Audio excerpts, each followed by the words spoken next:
Bon, je vais commencer par la question. Soit trois ballons de verre reliés entre eux par des tubes avec des robinets fermés. Voici le contenu des trois ballons. Ballon 1, de l'hélium à 0,50 litres et à 150 mg de mercure. Ensuite, le ballon 2, c'est du néon à 0,50 litres et à 0,45 atm. Et ensuite, le ballon 3, qui est de l'argon à 0,50 litres à 32 kPa. Si les trois robinets sont ouverts en même temps et que les gaz diffusent dans tout l'espace disponible, quelle serait la nouvelle pression partielle de chaque gaz et quelle serait la pression totale du système? Ici, on va commencer par identifier chaque ballon. Ballon 1, ballon 2, ballon 3. Ensuite, on va tout mettre la pression sur la même unité qui est les kilopascales.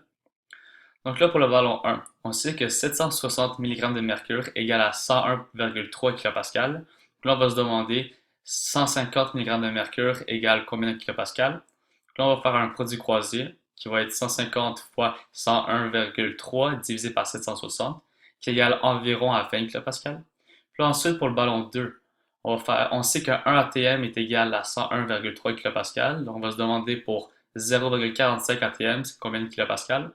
Encore une fois, on va faire un produit croisé. Donc, ça va être 0,45 fois 101,3 divisé par 1 atm, qui va être égal à environ à 45,6 kPa. Et pour le ballon 3, c'est déjà en kPa, donc on fait juste le laisser comme ça. Bon, ici, on va chercher P2. Et P2, ça va être la nouvelle pression lorsque le volume, qui va être 1,50 litres, ce 1,50 litres là, c'est l'addition des trois ballons.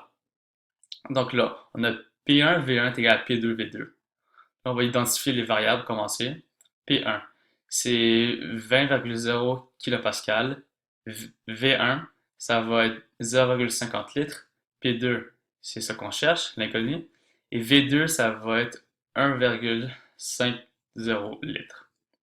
Là, on va isoler la variable qu'on cherche, P2. Ça va être P2 est égal à P1, V1 sur V2.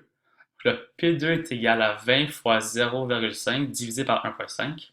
Donc P2 va être environ égal à 6,6 périodiques kilopascal. Donc ça va être la pression partielle de l'hélium.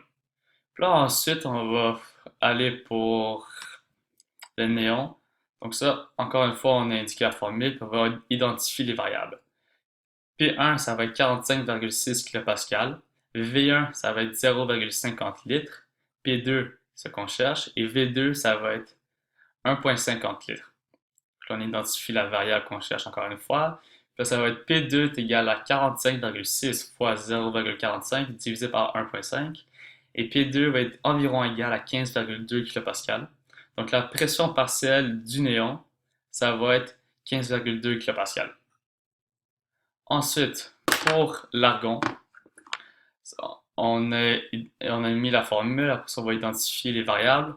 Donc P1 est égal à 32 kPa, V1 à 0,50 litres, et à P2 c'est l'inconnu, et V2 ça va être 1,50 litres.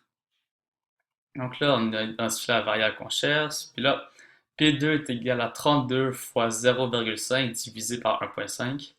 P2 va être environ égal à 10,6 kPa, qui va être la pression partielle de l'argon. Là, ensuite, pour calculer la pression totale du système, ça va être la pression totale va être égale à la pression de l'hélium, plus la pression du néon, plus la pression de l'argon. Donc ici, on additionne les trois pressions partielles pour avoir la pression totale, qui va être environ de 32,4 kPa. Merci.